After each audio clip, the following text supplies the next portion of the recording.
आप अच्छे होंगे, आप सब ठीक होंगे और मैं भी अच्छी हूँ। सो चलिए शुरू करते हैं। सो आज का जो हमारा टॉपिक होने वाला है वो है फीटल सर्कुलेशन। बहुत ही ईज़ीएस्ट टॉपिक होने वाला है। सो अच्छे से ध्यान दीजिए। सो लेट्स स्टार्ट बिना किसी टाइम वेस्ट किए।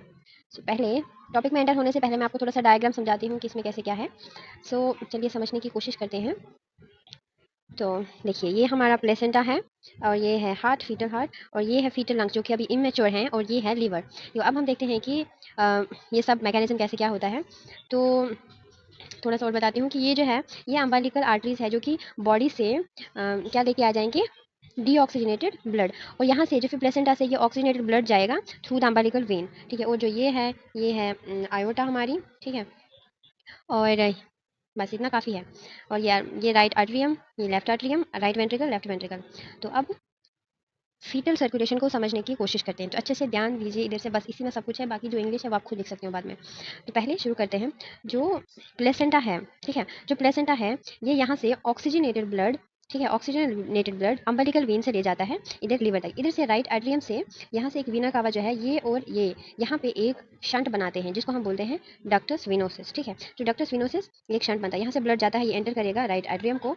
तो वहाँ से दो पाथवेज हैं। देखो यहाँ पे एक, सॉरी यहाँ पे मैं भूल गई हूँ, यहाँ पे एक होल है जिसको हम बोलते हैं फोरामिन ओवेल, ठीक है, फोरामिन ओवेल है।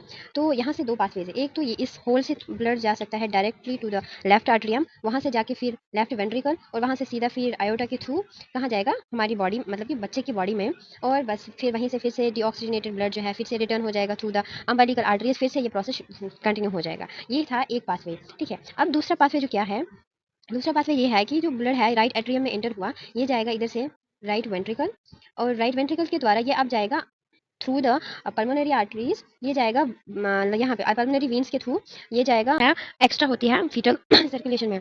एक है, फर्स्ट वन है जो अम्बिलिकल आर्टरीज एंड वेन्स होती है, ठीक है, अम्बिलिकल आर्टरीज एंड वेन्स, ठीक है। दूसरी है क्या चीज़ होती है, डक्टस विनोसिस। तीसरी है ductus आर्टरियोसिस। And fourth one is foramen oval. ये चीज़ें एक्स्ट्रा होती हैं, और जब बर्थ के बाद ये सब चीज़ें फिर से मतलब वो चेंज हो जाती हैं। मैं आपको आगे बताऊंगी क्या होता है, ठीक है। तो ये था फीटल सर्कुलेशन के बारे में। तो और फीटल सर्कुलेशन में आपको ये हार्ट बताती हूँ कि कैसे बनाते हैं। बहुत ही ईजी मेथड है। ऐसे सिंपली ऐसे हार्ट बनाएंगे हम, ठीक है। और ऐसे ये मुझे बचपन में अपने सर ने सिखाया था, तो मैं आपको सिखाती हूँ। बहुत ही ईजी मेथड है। ऐसे ऐसे किया और विद इन अ सेकंड एक हार्ट बन जाता है, ठीक है। और it is heart is ready. यहाँ पे हम इधर पे आयोटा को बनाएंगे, ठीक है। तो यहाँ से यही निकलता है, ये सब कुछ, ये हार्ट है, ठीक है। तो चलिए बाकी आप कनेक्ट कर लेना इसके कनेक्शंस। तो नेक्स्ट चलते हैं हम, सॉरी, नेक्स्ट चलते हैं हम अब अपने अंग्रेजी की ओर। अब अंग्रेजी में समझते हैं। देखो मैंने क्या आपको बताया, जो हाईली ऑक्सीजनेटेड ब्लड है वो फीटस से आता है from the placenta via the umbilical when.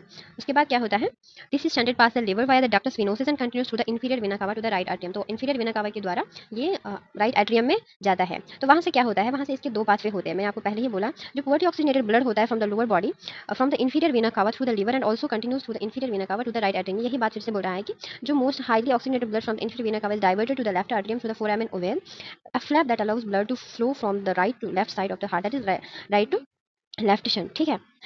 तो मैंने आपको बताया कि एक पाथवे जो होता है वो यही होता है, थ्रू द फोरामेन ओवेल जो ब्लड है वो डायरेक्टली चला जाता है from the right atrium to the left atrium, ठीक है। ये है पहला शंट हमारा, राइट टू लेफ्ट शंट। और उसके बाद क्या बोलता है कि जो poorly oxygenated blood from the upper body flows through the tricuspid valve from the right ventricle and through the pulmonary artery to the fetal lungs, but increased pressure caused by the fetal pulmonary constriction directs most of this blood away from the pulmonary vessel and to the aorta through the ductus arteries. This is another right to left shunt, ठीक है। वो वही बोल रहा है कि जो pulmonary arteries, मैं आपको डायग्राम पे पीछे दिखाती हूँ, कहाँ पे थी डायग्राम। तो इधर पे हम देखते हैं कि डायग्राम पे जो हमारा इधर से देखा था हमने, एक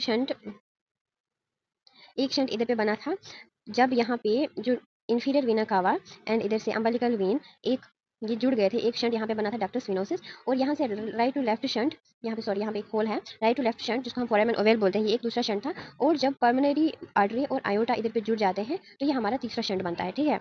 तो आगे चलते हैं। तो यही इंग्लिश, आप इसको स्क्रीनशॉट लेके पढ़ सकते हैं, आपको सारा समझ आ जाएगा। तो वैसे ही साइमल्टेनियसली क्या होता है, जो highly oxygenated blood from the right atrium था, ये मिक्स हो जाता, थोड़ा अमाउंट हो जाता है mix from the non functioning foetal lungs, flows through the mitral valve into the aorta. This allows highly oxygenated blood to be directed to the myocardium and brain, a major benefit जो है, ठीक है। Blood from the ductus arteriosus and aorta mixes and supplies the rest of the body. तो जो ये iota, ductus आर्टरियोसिस और iota का ये ब्लड मिक्स हो जाता है और सप्लाई हो जाती है रेस्ट ऑफ द बॉडी को।